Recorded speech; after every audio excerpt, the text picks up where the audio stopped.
Okay, so those are the nuts and bolts. Do you feel prepared? Don't worry if you weren't able to scribble everything down. You do have a handout to help within this lesson. But before we leave for the day, I wanted to quickly chat through how to lay a foundation for your team members to be equipped to take their goals for action.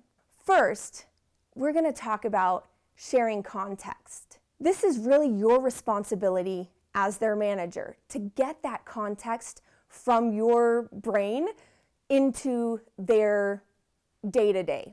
As their manager, you should have more context than they do. You're hearing from at least one or maybe two levels above you, and you also know the challenges and successes of your own team members.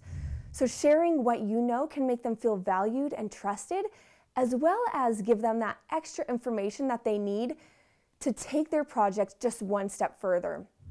The more knowledge that they have, the more equipped they will be to serve your entire team.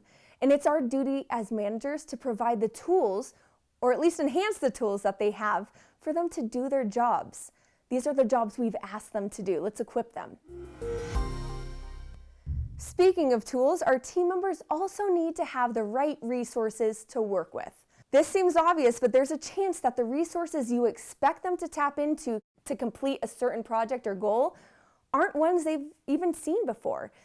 Even if they have seen them before, maybe they haven't used them in the way that you have or in the way that you'd like them to for this particular goal. You've likely heard the phrase, "You don't know what you don't know," and that, in this case, is very true. As a manager, instead of just asking for something to be completed, think through what resources might be needed and then open a conversation with your team member about those. Now, you don't have to give your team members all the answers, but what you can do is even just ask two questions. What resources do you think you might use to complete this goal? And what resources do you need, but you don't yet have?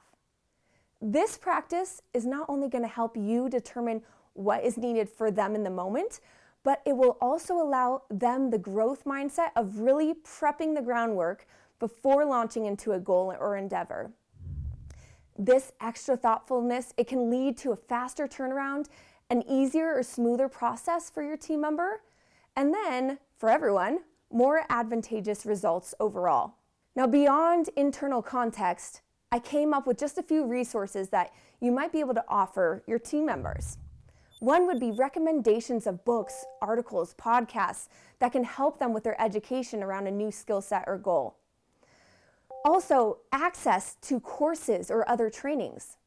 Maybe connection to individuals inside and outside of your company who can give them advice on achieving that goal. Or permission to expense things like printer ink, short-term subscriptions, Skype call credits, or something else.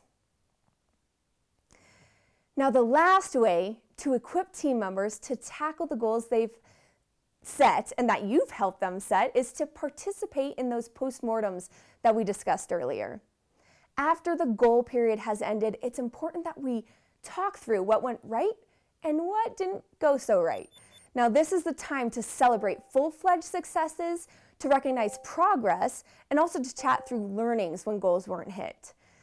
Additionally, no matter if they blew the goal out of the water or if they discovered it wasn't the right way forward, it's a time that you should share your expectations around what you see as their next step and also to listen where they'd like to go. This will properly set your team member up for your next goal-setting session together.